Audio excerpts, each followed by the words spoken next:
नमस्ते दोस्तों, आज आपका फिर से स्वागत है सुपर अस्ट्रो यूनिवर्स में। अगर आपको हमारे इस यूनिवर्स की सभी वीडियो देखनी है तो मैंने इसकी एक प्लेलिस्ट बनाई है जिसकी लिंक मैं डिस्क्रिप्शन में डाल दी, जिसे आप जरूर चेकआउट करें। और अभी इस यूनिवर्स का फेज 6 चल रहा है और ये फेज 6 की लास्ट मूवी है जिसका नाम है नाग एंड मृदुला अष्ट।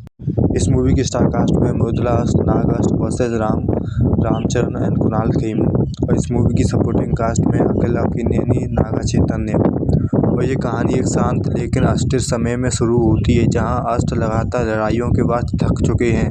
नाग अष्ट अपनी नई शक्ति की तरह समझने की कोशिश कर रहा है, जबकि मृदुला अष्ट अपने हीलिंग पावर्स को घायल दुनिया को संभाल रही है।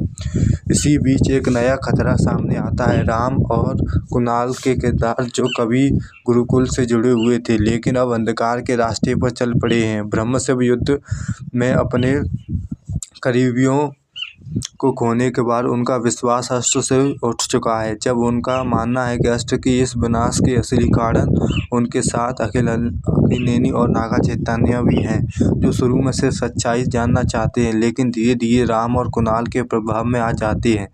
राम का किरदार बेहद शक्तिशाली है, वह प्राचीन युद्ध कला और ऊर्जा नियंत्रण दोनों में शामिल है। कुणाल खेमू का किरदार चालाक और रणनीतिक है, जो हर कदम सोच समझकर उठाता है। उनका प्लान है कि अष्ट को खत्म करना ताकि भविष्य में कोई भी ऐसा विनाश ना हो सके। नाग और मृदुला उन्हें समझाने की कोशिश करते हैं लेकिन अष्ट की संतुलन बनाए रखते हैं।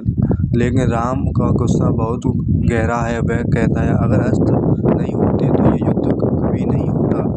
एक प्राचीन खंडहर में अंतिम टकराव होता है। नाग अपनी स्पीड और वेनम एनर्जी से हमला करता है, जबकि मृदुला अष्ट अपनी हीलिंग और डिफेंसिव पावर से उसे सपोर्ट करती है। रामचरण पूरी ताकत से लड़ता है और नाग अष्ट को कड़ी टक्कर देता है। कुणाल अपनी रणनीति से मृदुला को कमजोर करने की कोशिश करता है। लड़ाई के बीच अखिल और नागा को एहसास होता है कि गलत रास्ते में वे राम और कुणाल को रोकने की कोशिश करते हैं, लेकिन बहुत देर हो चुकी है। एक भयानक टकराव में नागा की मृत्यु हो जाती है और अखिल की अंदर से टूट जाता है। अखिल गुस्से में आकर राम को सामना करता है लेकिन वह भी हार जाता है और उसकी भी मृत्यु हो जाती है।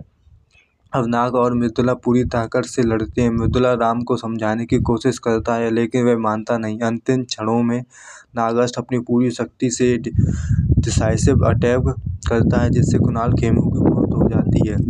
रामचरण आखिरी बार पर खड़ा होता है लेकिन उसकी ऊर्जा खत्म हो चुकी है। वह गिरते हुए कहता है शायद हम गलत थे, और उसके साथ रामचरण की भी मृत्यु हो जाती है और लड़ाई यहीं पर खत्म होती है। लेकिन मृदुला अष्ट रोते हुए खड़ी रहती है और कहती है क्योंकि वह बचा नहीं पाई। नाग अष्ट भी चुपचाप खड़ा रहता है क्योंकि वह भी जीत के भी हार गया। और ये कहानी यहीं पर खत्म होती है। इसका पोस्ट क्रेडिट सीधे अंतरिक्ष के अंधेरे सिंहासन पर यमा राक्षस बैठा है। वह अपनी गहरी आवाज में आदेश देता है कि अब समय आ गया है कि ब्रह्मांड को सामने लाओ। अंधेरे से अंदर आगे आता है और कर कहता है जैसा आप चाहें।